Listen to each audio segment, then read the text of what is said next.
अभी पतझड़ शुरू होने वाला है, ऐसे में जिस प्लांट पर दोबारा फ्लावरिंग लेनी है और इस तरीके के नए शूट्स आ रहे हैं, तो ये हो सकता है ये पत्तियां मुरझाकर गिर जाएं या इतना ही शूट्स निकलने के बाद आगे यह डेवलप ना करे। आज के वीडियो में मैं आपको कुछ ऐसे होममेड फर्टिलाइज़र के बारे में बताने वाली हूं, जिसे रेगुलर बेस पर यदि आप मिट्टी में डालते रहेंगे तो आप एक ही प्लांट पर एक ही सीजन में दोबारा फ्लावरिंग बहुत आसानी से ले पाएंगे। देखिए, मेरे गुलाब का पौधा है, आज सबने देखा होगा, इस पर मैंने वीडियोस बहुत सारे बनाए हैं। अब वो जो पौधा है वो दोबारा शूटिंग के लिए, दोबारा फ्लावरिंग के लिए आ गया है। देखिए, हर जगह से मोगरा हो, जितने डोरमेंट वाले प्लांट थे सब में नए नए शूट्स निकल रहे हैं। गुलाब पर भी नए शूट्स निकल रहे हैं। यदि आपके गुड़हल में या किसी भी प्लांट में पत्तियां काली हो रही हैं या फिर कलियां बनती तो हैं लेकिन काले काले उसमें कीड़े लग जाते हैं, जो मिली बग्स भी नहीं है और हमें पता नहीं है वह किस तरीके के कीड़े हैं, तो आज के इस फर्टिलाइज़र को जो मैं आपको बताने वाली हूँ, इनमें से कोई भी एक फर्टिलाइज़र आप अपने सुविधा अनुसार अपने मिट्टी में, पौधे की मिट्टी में डालिए।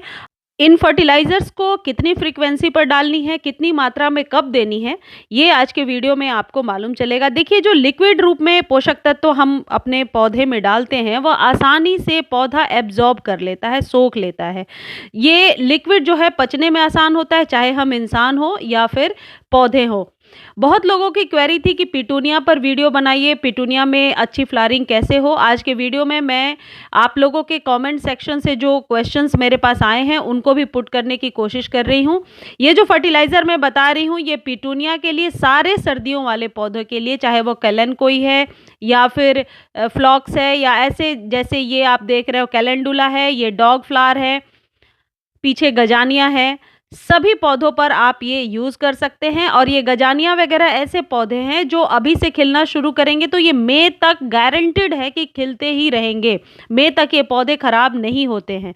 कैलन में भी दे सकते हैं, डहलिया में भी दे सकते हैं, गेंदे में तो दे ही सकते हैं। देखिए, डैंथस आप लोगों से शेयर किया था मैंने, डैंथस की कटिंग लगाई थी और देखिए कितनी अच्छी फ्लावरिंग होने लगी। अलाइजम है, अलाइजम के पौधे पर भी आप दे सकते हैं। यानी कि जितने परमानेंट पौधे हैं, सिनेरेरिया हो या फिर जितने परमानेंट पौधे हैं और जितने सर्दियों वाले पौधे हैं, सभी को दे सकते हैं। देखिए, ये है सरसों केक, सरसों की खली, मस्टर्ड केक जिसे कहते हैं। बहुत आसानी से ऑनलाइन मिल जाएगा या नर्सरी पे मिल जाएगा।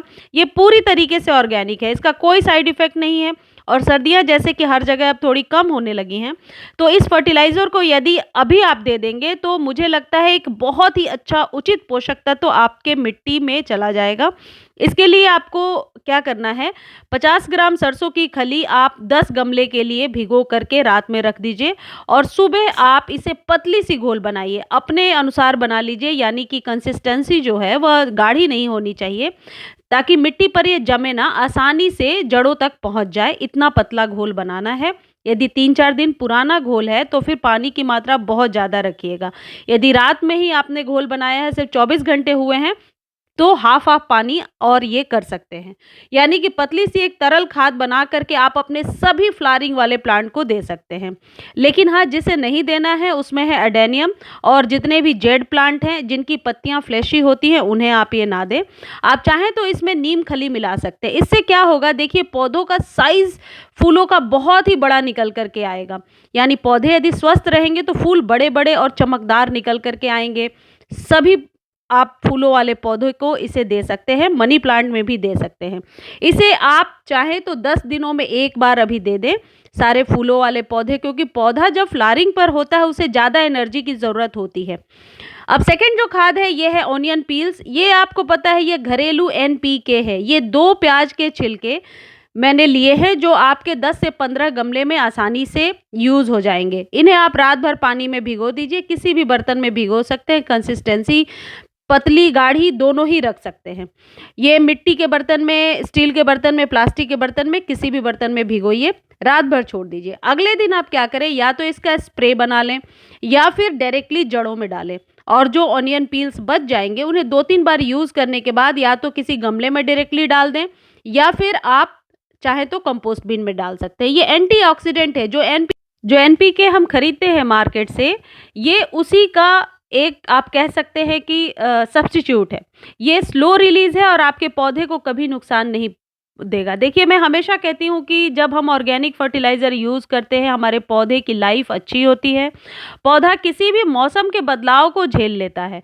जैसे अभी पतझड़ शुरू हो जाएँगे, अभी पत्तियाँ सारी ड्राई होकर के गिरने लगेंगी। जितने परमानेंट पौधे हैं, उनकी पत्तियाँ फिर से एक बार गिरेंगी डोरमेंसी के बाद भी।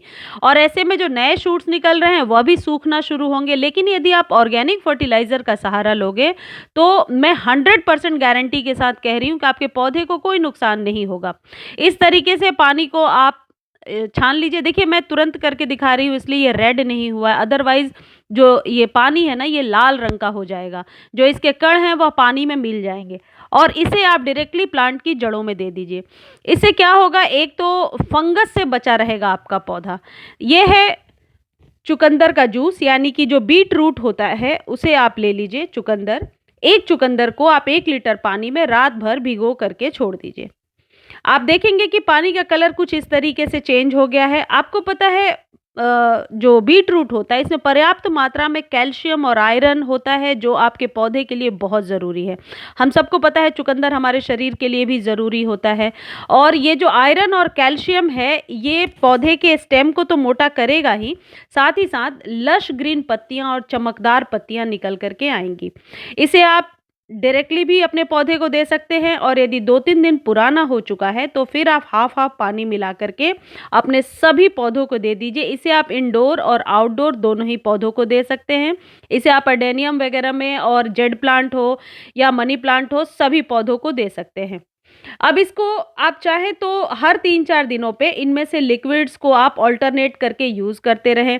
जैसे आज यदि बीट रूट वाला ये दे दिया, तो 3-4 दिन के बाद ओनियन पील वाला दे दिया। यानी कि नॉर्मल जो हम वाटरिंग करते हैं, उस जगह पर आप इस वाटर का सहारा लीजिए। ज़रूरी नहीं है कि हमेशा सादा पानी दिया जाए।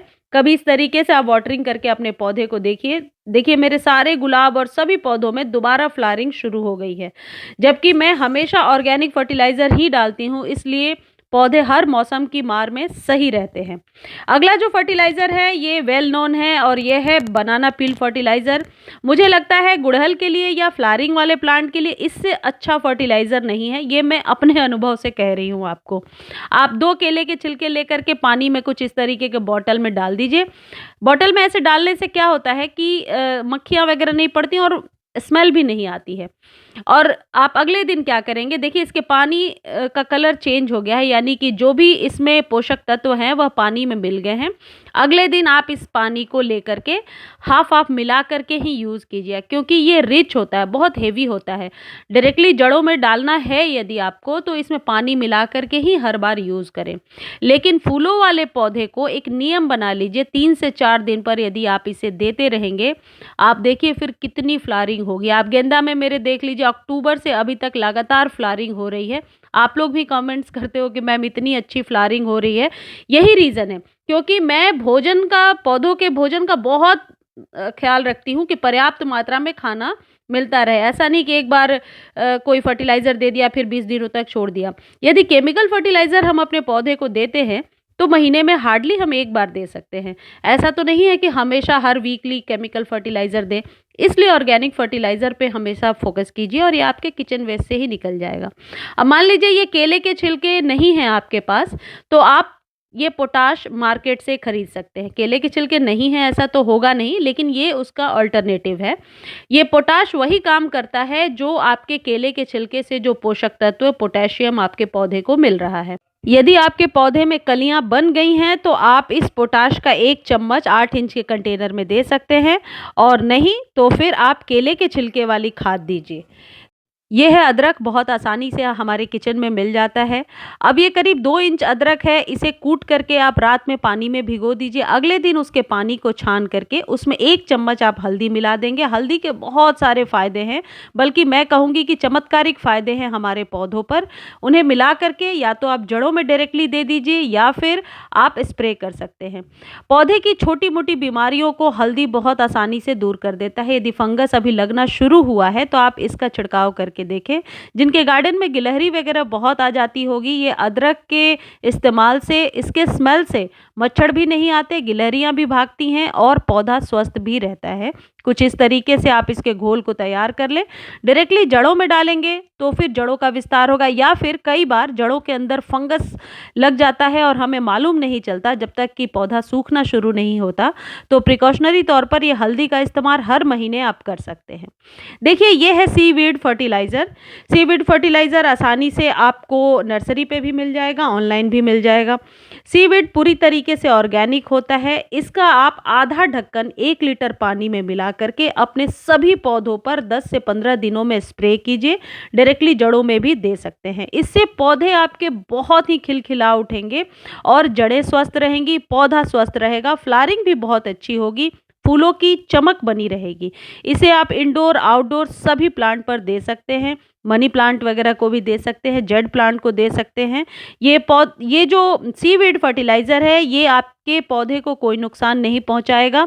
10 से 15 दिनों पर कुछ इसी तरीके से आधा ढक्कन आप 1 लीटर पानी में डालिए और थोड़ा थोड़ा 1-1 कप के करीब अपने सभी प्लांट को दे दीजिए। ये इन्वायरमेंट फ्रेंडली है, यानी इससे आपके वातावरण को किसी भी तरीके का नुकसान नहीं होता है।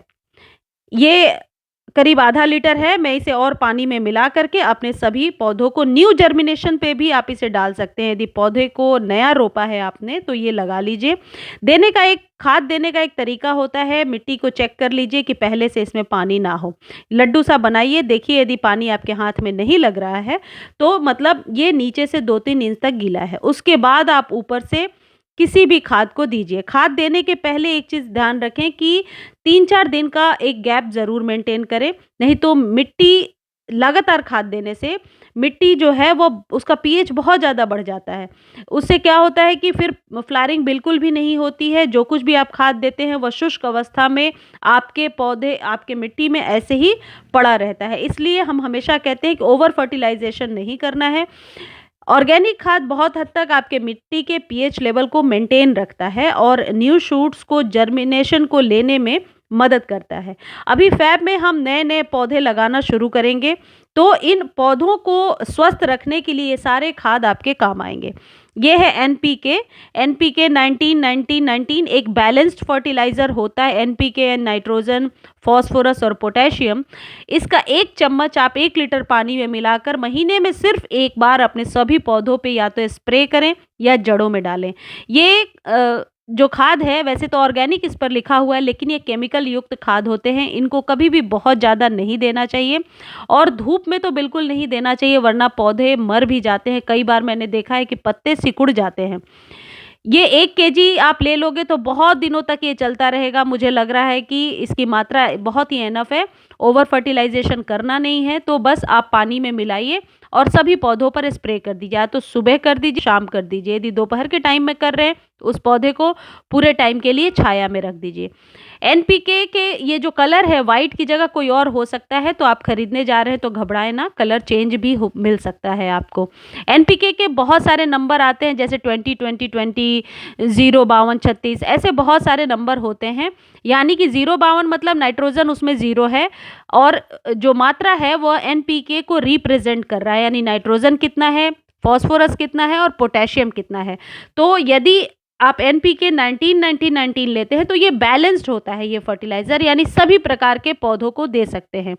पौधे के इनिशियल स्टेज पर जब अभी आप पौधा लगाएंगे तो फिर नाइट्रोजन की अच्छी मात्रा देनी चाहिए। नाइट्रोजन अच्छा मिलेगा तो पौधे में पत्तियों का विकास बहुत अच्छे से होता है और लश ग्रीन पत्तियां निकल करके आती हैं। लेकिन एक बात यहाँ ध्यान रखें कि इसे महीने भर के बाद ही आप रिपीट करें।